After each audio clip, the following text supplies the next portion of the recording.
Hi. Sorry, I just got my coffee. So, um, yeah, no, like this is a very different situation. Having this press call in my room and being totally isolated, not being outside for a couple of days, never not seen my team, and people going around in suits to protect themselves. And we get food on the door 3 times a day. It's a very stressful situation. Of course, I understand all the measurements that needs to be taken, but it's quite different. Great, thank you. So guys, let's start with JR Bell again, please. Hello there, Cecilia. Just looking ahead to this fight on Saturday, like, what is it to have this type of atmosphere, like fighting in Tulsa, but fighting outdoors in downtown Tulsa? Well, I am very excited about that, actually. I have fought outside before. I know it's a very special experience. I've never been in Tulsa, and I have just seen the sketches of the layout of how it's going to be on Saturday, and it looks very nice. I think it's going to be a great experience, not only for me, but also for all the viewers at home. So I hope it will be great. Some great commercials for Tulsa, Oklahoma, and of course, I'm going to do whatever I can in the ring. Now, you'll be holding the WBC title for 11 years, and like was mentioned earlier, you have the potential to break the record for Joe Louis for consecutive defenses. Like, what would that mean to you if you were able to get the win? Well, I think it would be, of course, it would be a big deal. I don't think anyone would break that record in a long time. So it would definitely be a moment for me that would be staying in history for quite a while. And what I enjoy about it is that people are now starting to recognize my career, starting to go back. And, it's not easy to be a world champion. Getting to be a world champion is a lot of work, but staying at the top, it's also a lot of work. So I'm very glad, getting that kind of recognition. It's very, for the new fans, it's very special to me. Now, being that you have been a long-time welterweight champion, after this particular fight, would you continue to be at welterweight, or would you look to either go up or go down in weight? Well, I mean, right now it's all about, there's so much happening now in women boxing, so I wouldn't rule anything out, but it has to make sense for me, of course. I don't jump up and down weight divisions just to do it, just for fun. It has to make sense. Gotcha. Thank you very much, Cecilia. Thank you. Thanks, Al. And Mark Lellenwaller, please, next. Thank you. Hey, Cecilia. We have another undisputed women's champion in Katie Taylor and another one in Clarissa Shields. This mini tournament that you're in could lead to a fight with Katie Taylor. But when you hear Clarissa Shields call herself the greatest woman of all time, do you feel like you need a fight with Shields for your? Well, I think, I think everybody needs that. I had a couple of good fights coming up in my career, but maybe for the American audience, that would be something that would be needed for them. And there's so many great female fighters right now. So, I like when Clarissa Shields says that, she huffs and puffs, and she makes good commercial for herself, and she also draws attention to women boxing. But that's it, right now, nobody is really in a position to call themselves the GOAT. So we just have to see what's happening now, because the pool of talent now is so big.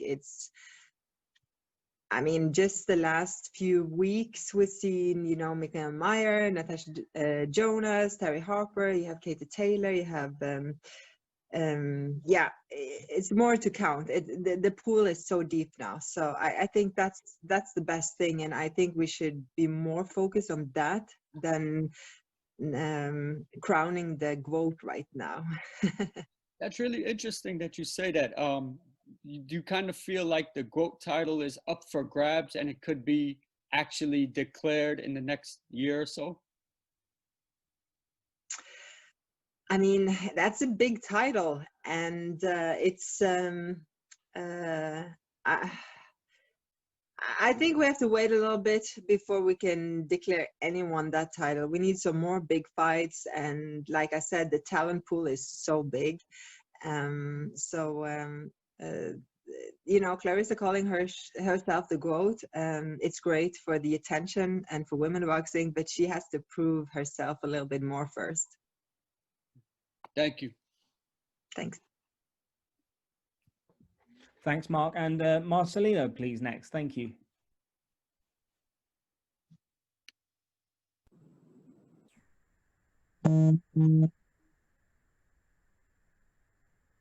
Marcelino, Earth to Moscow. I'm here. Thanks, buddy. Hi, Clarissa. Thank you so much. Clarissa, just a quick question. How was the more hard part for the camp training? Wait. What did you call me? Hello, you hear me? Yeah. What did you say? How was the more hard part in that COVID time for your training camp? How was the more hard things? How hard it was? What the difference? Yeah, the war in the COVID time, you know, not easy to make all the camp training. How you think was the hard part in that COVID time for you?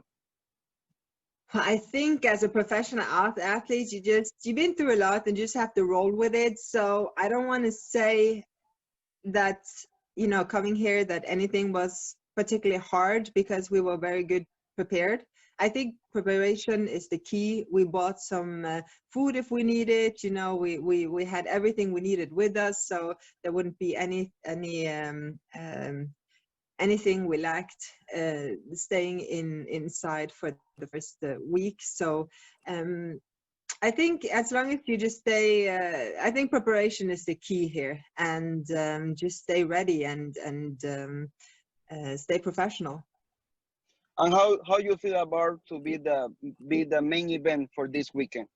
As women, as sport, as athlete? I love it. I feel very proud. I'm very happy about that.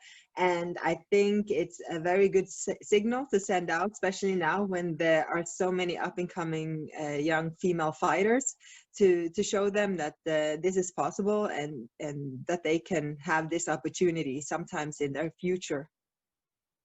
And as very important sport athlete, what do you think about Clarissa Shields and Katie Taylor? What do you think about those girls?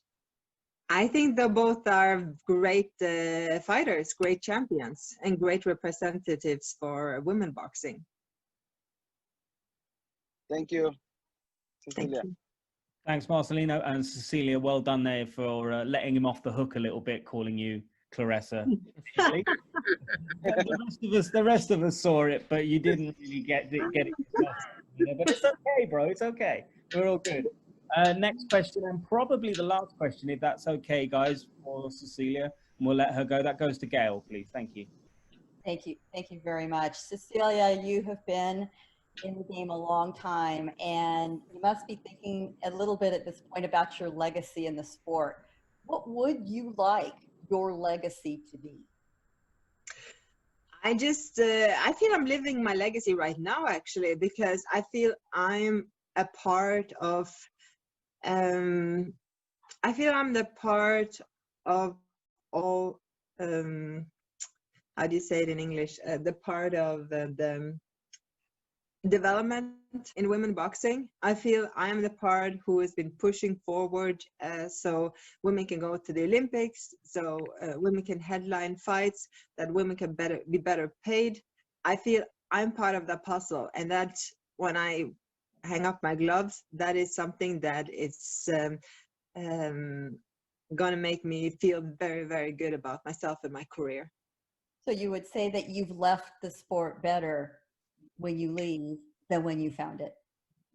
I feel I'm a big part of that, and that makes me incredibly proud. And Tom, if you're on the call and able to answer, I'd love you to answer the same question from you for your viewpoint.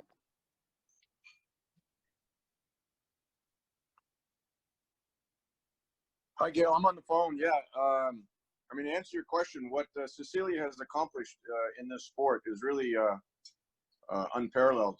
Just the fact that she was able to get professional boxing approved or legalized in her home country of Norway after a 35-year ban was in itself a huge feat. And that was not only for women's boxing, but that was for men's boxing as well. And she did that single-handedly. And then headlining HBO after 45-year history of HBO and no female fights. And she was able to break that glass ceiling, which is huge in today's realm. So I really think that what Cecilia is doing and accomplishing in the sport is really a great ambassador for the sport of boxing and just in sports in general. Thank you both. Good luck. Thanks, Gail. And if you'll indulge us, Cecilia, we have a question from your home country. So we'll bring Jan Johnson in, and then we'll have Israel Madrimov next. Please go ahead, Jan. Hi, Cecilia. Hi. What can you tell us about your shape and how prepared you are for this match, given it's been 8 months since your last fight?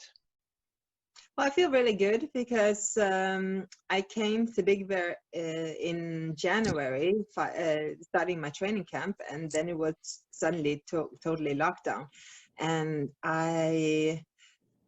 so I changed my training a little bit, but I stayed in shape. So when I when I got my new date for my new fight, I was ready to go. I was in a great shape, and I think normally, I'm back and forth. I'm all over the place, America, Norway. I'm traveling a lot, and I never had really staying at one place, having one gym, to just train regularly. So that part, to be able to stay for so long time at one gym and just focus on my training and nothing else, that has been a really good thing for me, and I'm in absolutely great shape now. Thank you. Thank you so much, guys. Thank you so much, Cecilia, and also nice cameo from Tom there as well. Good to have you here with us. And Cecilia, we'll let you go now, and if you want to say a few final words, that'd be great. Well, I'm excited to have the main fight on Saturday, and I know Jessica is ready. I am ready. It's going to be a great night. It's going to be a great fight, and we all will watch. All right, so that was Cecilia's Zoom media call. So how does this fight play out? Well, let's talk about Cecilia Braekhus first. What can you say about this woman? Cecilia is the best women's boxer on the planet, pound for pound. She's the Chocolatito of female boxing. Let's call it women's boxing. I mean, you don't say male boxing, you say men's basketball, men's boxing. So let's say women's boxing. They use the word female. She's 38 years old, but she keeps on winning. Most of you didn't see the prime Chocolatito when HBO decided to pick up his fights. You saw and are still seeing the tail end of his career. Same with Cecilia. I mean, she's 38, and what you're seeing, the greatness you're seeing, is not her necessarily at her best or in her prime. But this woman is incredible.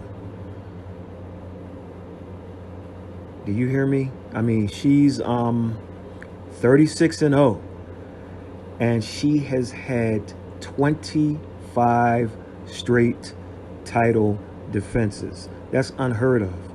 That's Vladimir Klitschko territory.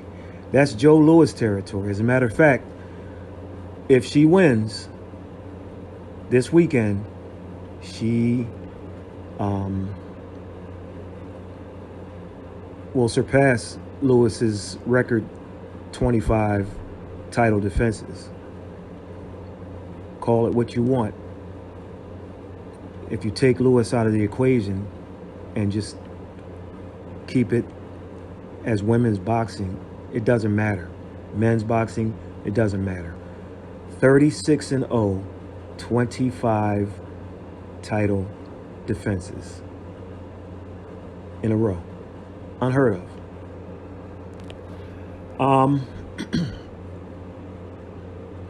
As I stated, she's 38 years old, but just keeps on winning. She's the WBC, okay? World Boxing Council. She's the World Boxing Council, the World Boxing Association, the International Boxing Federation, the World Boxing Organization, and the International Boxing Organization World Female Welterweight Champion. Unreal.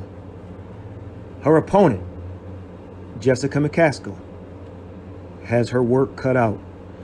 Now, Jessica lost a split decision in her second fight, and then she only lost once more in 2017 in a title fight to a 7-0 Katie Taylor.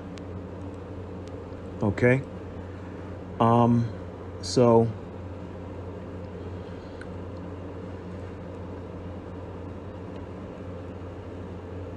although age was a factor in Cecilia's fight with Callie Reese in 2018, as Callie pushed her to the limit,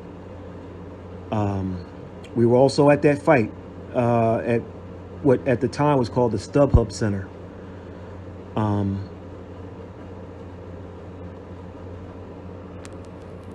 She pulled through, and that was 2 years ago, okay? 2+ years ago. So McCaskill is a tough, strong, durable opponent. A good test for sure. However, I like Braekhus by wide decision in this one. The age is going to catch, it's going to get her one of these days. I just don't think it'll be this weekend. So I like her by wide decision. Make sure you catch the fights from it's in America actually, it's Tulsa, and it'll be on DAZN Saturday, August 25th. DAZN US and Sky Sports UK. Make sure you don't miss it.